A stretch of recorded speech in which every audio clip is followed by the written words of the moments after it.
할렐루야. 네, 오늘도 이렇게 새벽 예배에 오신 여러분들을 진심으로 환영하고 축복합니다. 오늘 여러분들이 오신 이 자리 가운데 분명히 하나님의 은혜가 충만히 임할 줄 믿습니다. 저는 오늘 마가복음 3장의 본문을 가지고 이해하지 못하는 사람을 초월하시는 예수님이라는 제목으로 말씀을 나누고자 합니다. 자, 예수님은 육신을 입고 이 땅에 오신 하나님의 아들입니다. 마가복음 1장 1절에서 예수님을 어떻게 언급하느냐? 하나님의 아들이라고 언급합니다. 그러면서 예수님의 복음 사역에 대해서 말하고 있습니다. 겉으로 보기에는 예수님은 일반 사람들과 다를 것이 없는 똑같은 사람입니다.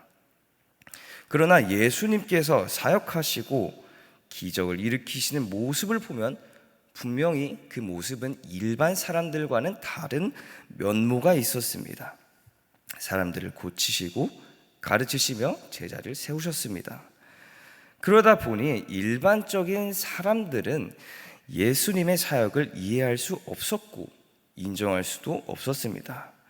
오늘 본문 1절에서 6절까지의 말씀을 보면 예수님께서 안식일에 손마른 사람을 고치시는 장면을 보게 됩니다.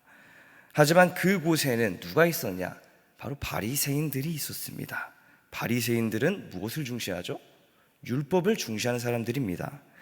예수님이 안식일에 손마른 사람을 고치기를 원하고 있었습니다. 예수님을 고발할 수 있는 단서를 잡을 수 있는 아주 중요한 기회이기 때문이죠. 하지만 예수님은 그 바리새인의 완악함을 아셨습니다. 그리고 그 모습을 보고 탄식하셨죠. 예수님은 손마른 사람에게 손을 내밀라고 하십니다. 그리고 그 손을 치료하셨습니다. 자, 20절부터 30절까지 말씀을 보면은 무리가 다시 모이는 장면을 여러분들이 확인하실 수 있으십니다. 그곳에는 예수님의 친족들도 있었고 서기관들도 있었습니다. 그들은 예수님을 보며 미쳤다고 합니다. 또 예수님을 바알세불에게 들린 사람이다, 귀신의 왕에게 붙잡혀 귀신들을 쫓아낸다고 말을 합니다. 하지만 이 말에 대해서 예수님은 정면으로 반박을 하죠. 23절에 예수님께서 뭐라고 말씀을 하시느냐? 사탄이 어찌 사탄을 쫓아낼 수 있느냐라고 말씀을 하십니다. 예수님이 정말로 진짜 귀신이 들려서 귀신을 쫓아내는 것이라면 자기들끼리 분쟁하는 꼴이 되는 것이죠.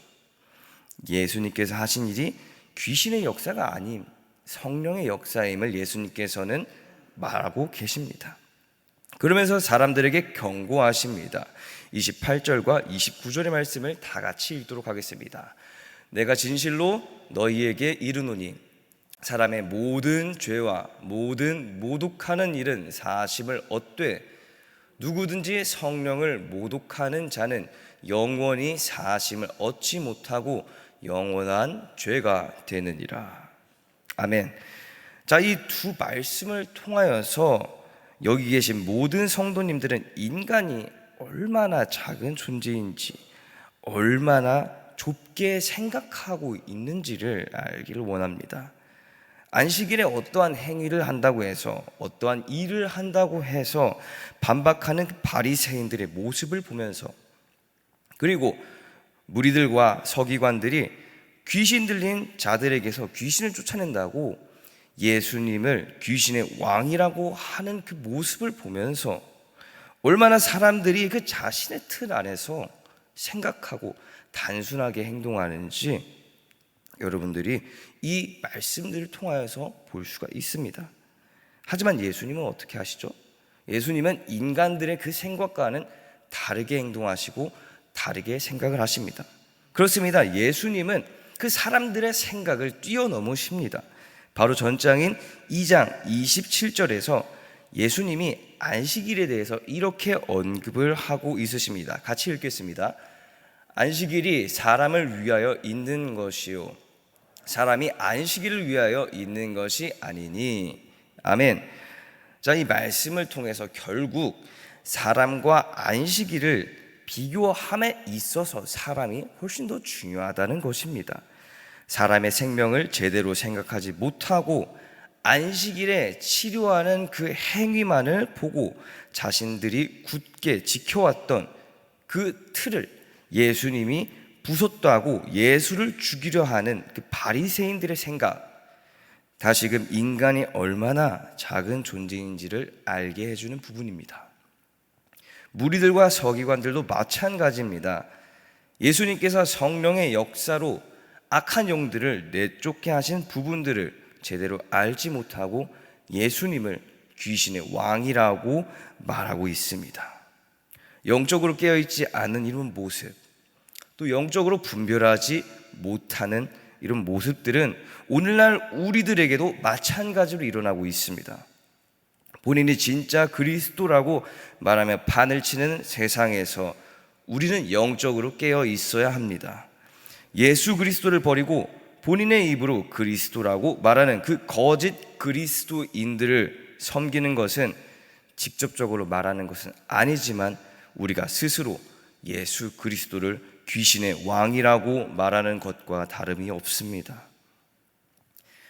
다시 본문으로 돌아오겠습니다. 13절부터 19절까지의 말씀을 보면 예수님이 12제자를 세우는 모습을 보게 됩니다. 14절과 15절을 보면은 제자를 세우시는 이유에 대해서 나오는데 예수님은 어떻게 제자를 세우시냐, 세 가지 기준이 있습니다. 첫 번째는 함께 있게 하기 위해서, 두 번째는 보내서 전도하게 하기 위해서, 그리고 세 번째는 귀신을 내쫓는 권능을 주기 위해서라고 기록되어 있습니다. 함께 있으면서 예수님의 삶이 어떤 삶을 살아가셨는지 닮아가는 것, 그리고 전도하게 해서 예수님이 어떤 삶을 사셨는지 복음을 알리는 것, 그리고 사역을 함에 있어서 귀신은 쫓는 그런 권능을 받듯이 능력받아서 하나님께서 주어진 그 사명을 감당하는 것, 우리가 진짜 그리스도인이라면은, 그리스도의 제자라면은 우리도 이런 삶을 살아야 할 줄 믿습니다. 자, 여기서 아이러니한 부분이 나옵니다. 바로 19절의 말씀입니다. 가룟 유다를 제자로 세우는 장면을 보실 수가 있습니다. 자, 19절에서는 가룟 유다를 무엇이라고 말하느냐? 예수를 판 자, 예수를 판 자라고 말하고 있습니다. 예수님이 과연 가룟 유다가 자신을 팔 것을 몰라서 제자로 세웠을까요? 서두에 말했듯이 마가복음에서 예수님을 하나님의 아들, 하나님의 아들이라고 말하고 있습니다. 하나님은 누구시죠? 전지전능하신 분입니다. 모든 것을 알고 모든 것을 행하실 수 있다는 그런 뜻이죠. 분명 예수님 또한 가룟 유다가 자신을 후에 팔 것이라는 사실을 알고 있으셨을 것입니다. 하지만 예수님은 가룟 유다 또한 제자로 세우셨습니다. 미래를 아는 능력이 생겨서 자신을 배신할 사람이 눈에 보인다고 한다면 여러분들은 과연 그 사람과 가까워질 수 있겠습니까? 사람의 능력으로는 불가능합니다. 언젠가 나를 등지고 떠날 사람에게 어떻게 우리가 정을 주고 신뢰를 할 수 있겠습니까? 하지만 예수님께서는 그렇게 하셨습니다. 가룟 유다를 제자로 삼으셨습니다. 배신할 걸 알면서도 예수님은 가룟 유다를 사랑으로 품으신 것입니다. 31절에서 35절의 말씀을 보면은 예수님께서 가족에 대해서 말하는 모습을 보게 됩니다. 예수님의 어머니와 동생들이 예수님을 찾고 있었습니다. 하지만 예수님은 사람이 생각하는 그 가족의 개념을 뛰어넘었습니다. 35절에서 이렇게 말씀하고 계십니다. 같이 읽겠습니다. 누구든지 하나님의 뜻대로 행하는 자가 내 형제요, 자매요, 어머니이니라. 아멘. 자, 그 사람이 남자든 여자든 늙었든 젊었든 장애가 있든 인종이 다르든 하나님의 뜻대로 행하는 자는 예수님께서 말씀하신 하나의 가족이라는 것입니다. 그러니 우리는 이 말씀을 보고 직분과 신앙생활한 그 기간, 인간적인 눈으로 봤을 때 이 정도면 됐겠지, 이 정도면 나 신앙생활 훌륭하게 한 것 아닌가 라고 판단할 만한 모든 것들을 내려놓고 오로지 하나님께 합당한 자, 하나님께 기준을 맞추는 자들이 되어야 합니다. 믿음이 있음은, 신앙의 깊이는 하나님께서 허락하시는 것입니다. 내가 수련하고 돌을 닦는 그런 능력치가 되어서는 안 됩니다. 예수님은 이처럼 사람과는 다른 삶을 사셨습니다. 편협한 사람의 생각과 마음을 뛰어넘고 초월해 하나님의 뜻에 맞는 삶을 사셨습니다. 그러니 7절부터 12절까지처럼 많은 무리가 예수님을 따랐습니다. 고치시고 귀신을 쫓으시고 깨달음을 주셨기 때문이죠. 몰려온 무리들은 분명 예수님을 보고 저 사람은 다르다, 저 사람은 다르다, 저 사람은 무언가 있다라고 생각했을 것입니다. 그리고 계속해서 더 많은 무리들이 모였겠죠. 심지어 귀신들도 예수님을 보면 그 앞에 엎드립니다. 그리고 예수님을 하나님의 아들이라고 말합니다. 중요한 것은 12절에 예수님을 자기를 나타내지 말라, 자기를 나타내지 말라라고 말하십니다. 부와 권력과 명예를 얻으면 사람이 어떻게 되죠? 교만해집니다. 자기를 내세우려고 하고 자기가 더욱 커지려고 합니다. 하지만 예수님은 어떻게 하시죠? 자기를 드러내지 말라, 자기를 드러내지 말라고 하십니다. 예수님은 더욱더 많은 사람이 모이고 더욱더 많은 역사가 일어날수록 계속해서 작아지는 모습을 보이시고 겸손해지는 모습을 보이십니다. 자, 정리하도록 하겠습니다. 우리는 예수님의 길을 따라가는 사람들입니다. 하지만 사람이기 때문에 그 길이 참 힘들게만 느껴집니다. 그래도 우리는 예수님을 생각하면서 걸어가야 합니다. 예수님이라면 이 상황에서 어떻게 생각하셨을까? 만약 예수님이라면 이 상황에서 어떻게 행동하셨을까? 우리가 다 헤아리지는 못하겠지만 이 찬양의 가사대로 우리가 살아가길 원합니다. 주님의 마음이 있는 곳, 주님의 시선이 있는 곳 내가 있기를 원하네. 나의 마음이 다른 곳을 향하는 것이 아니라, 나의 시선이 다른 곳을 향하는 것이 아니라, 그렇다고 나에게 향하는 것이 아니라 하나님의 뜻에 합한 자, 하나님의 뜻에 합한 자, 즉 주님의 그 마음이 있는 곳, 그리고 주님의 그 시선이 있는 곳에 내가, 그리고 여러분들이, 저도 거하기를 원합니다. 그렇게 해서 우리가 진정으로 그리스도인이라면은 그리스도인답게 살아가며 그리스도의 향기를 이 세상에 뿜는 모든 성도님들이 되기를 주님의 이름으로 축복합니다. 아멘. 기도하도록 하겠습니다. 좋으신 주님 감사합니다. 오늘도 귀한 말씀을 우리 주님께서 허락하심에 감사합니다. 오늘은 마가복음 3장을 보았습니다.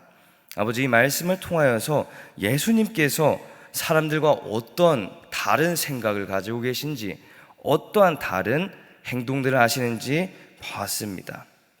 아버지, 우리가 진정으로 그리스도인이라면은 우리가 예수님께서 행하신 그 행동들을 우리가 보고 묵상하면서 우리가 예수님을 좇기를 원합니다.